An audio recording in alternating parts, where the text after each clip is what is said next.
আচ্ছা ঠিক আছে, তুমি থাকো, আমি কিন্তু অফিসে যাচ্ছি। আচ্ছা শোনো না, বলছি আমাকে 5,000 টাকা দিয়ে যাও।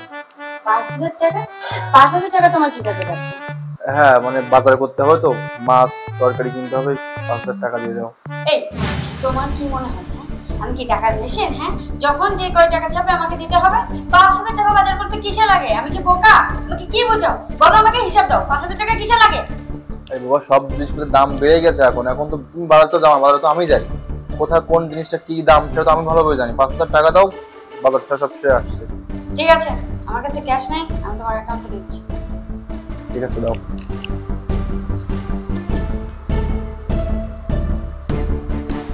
দেখো। আসছে।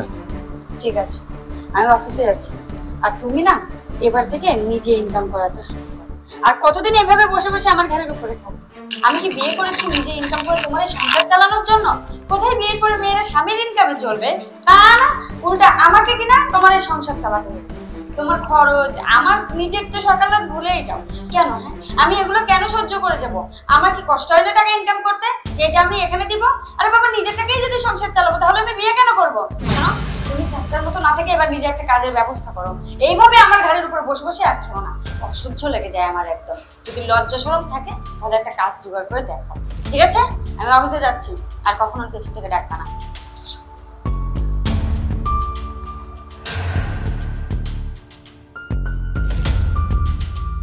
আচ্ছা, তোমার কি দরকার ছিল এই মুহূর্তে এতগুলো টাকা নষ্ট করে জামা কেনার? কি দরকার ছিল? তোমাকে না কিছুদিন আগে আমি নতুন জামা কিনে দিয়েছি কতগুলো। আহা, তুমি এমন করে কেন বলছো বলো? তুমি যেগুলো আমাকে কিনে দিয়েছিলে ওগুলো তো অনেক পুরনো হয়ে গেছে বলো। কি পুরনো হয়ে গেছে? তোমাকে কিনে দিয়েছি এখন 2 মাসও হয় নাই, তোমার পুরনো হয়ে গেছে তাই না?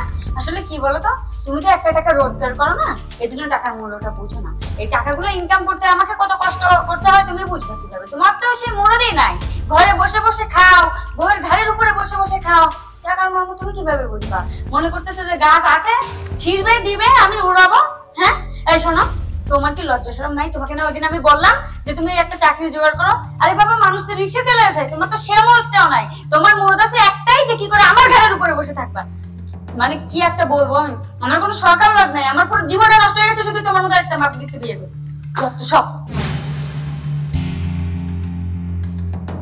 শুভ্রা শোনো না, হ্যাঁ বলো। বলছি আমার কিছু বন্ধু না আজকে আসবে, তাই ওদেরকে নিয়ে বাইরে লাঞ্চ করতে হবে। তুমি আমাকে 10,000 টাকা দাও। আর শোনো, 10,000 টাকা কিন্তু আমি এমনি এমনি নিচ্ছি না।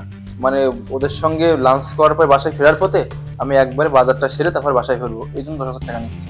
হুম, সে লাঞ্চ করতে আর বাজার করতে তো 10,000 টাকাই লাগবে। আসলে লাগবে না কেন বলো তো? টাকাটা তুমি রোজগার করো না, তাই লাগবে।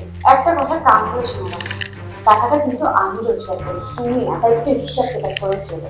ও, ভালো কথা, আমার ড্রয়ারে কার্ড আছে, ওখান থেকে উঠিয়ে নাও। পিনকোড তো তোমার জানাই আছে। আর একটা কথা, বারবার ফোন দিয়ে না আমাকে ডিস্টার্ব করবা না। তোমার বন্ধুরা আসছে, বাসায় আসতে হবে, এটা করতে হবে সেটা করতে হবে, সবকিছু কিন্তু তুমিই করবা। আমি কোনো ঝামেলা জড়াতে চাই না। ও হ্যাঁ, 10,000-এর বেশি 1 টাকাও যেন খরচ না হয়, একটু হিসাব করে চলো, বারবার বলছি। ঠিক আছে।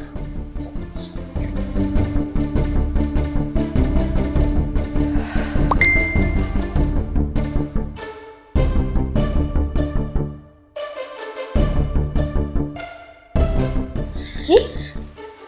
ওর এত বড় সাহস, ওকে বারবার না করার পরেও একই কাজ করেছে। যায়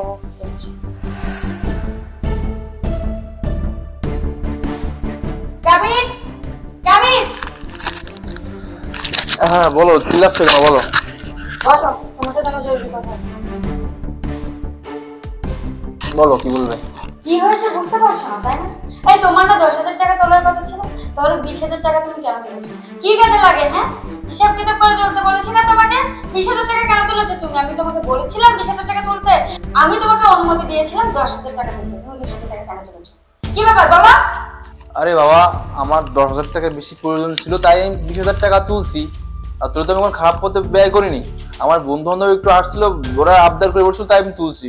এতে এতে তার মানে এই নতুন বাসায় এসে আমাকে তুমি জানো তাই বলবে।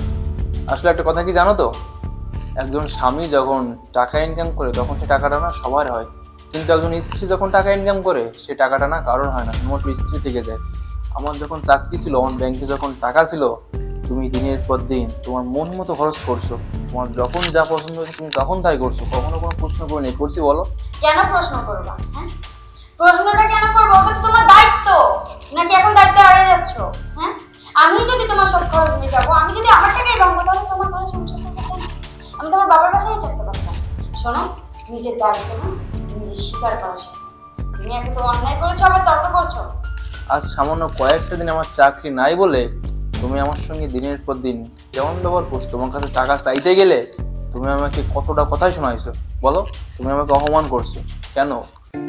আমরা পুরুষেরা ইনকাম করি, সেটা সবাই ভাগ করতে পারে। যখন একটা স্ত্রী ইনকাম করে তখন আমরা সবাই কেন ভাগ করতে পারি না?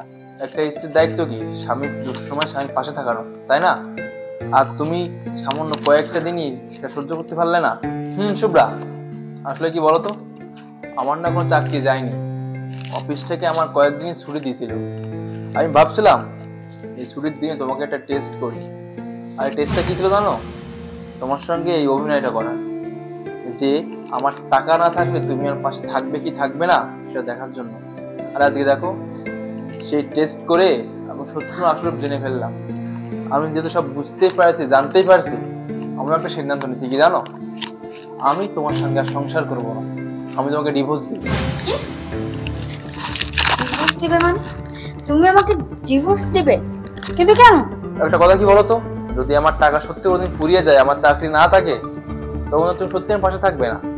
আমার সঙ্গে তুমি যা নয় তাই করবে, আমাকে দিনের পর দিন কথা শোনায় আসবে। সো আমি এখন যেটা বুঝলাম, তোমার মতো মেয়ের সাথে থাকা আমার দ্বারা ইম্পসিবল। আমি যেটা বলছি ওটাই, আমি তোমাকে ডিভোর্স দেবো তো তোমাকে ডিভোর্সই দেবো, তোমার সঙ্গে সংসার করা আমার পক্ষে হবে না। সাবির, দেখো, আমি যেটা বলেছি সেটা করাটা আমার উচিত হয় না। আমি নিজের ভুলটা বুঝতে পেরেছি। তুমি আমাকে ডিভোর্স দাও না প্লিজ। শোনো, আমি যেটা করবো সেটা আমি ভেবেই নিয়েছি, তো তুমি এখন আমার থেকে বেরিয়ে যাও, যাও বলছি।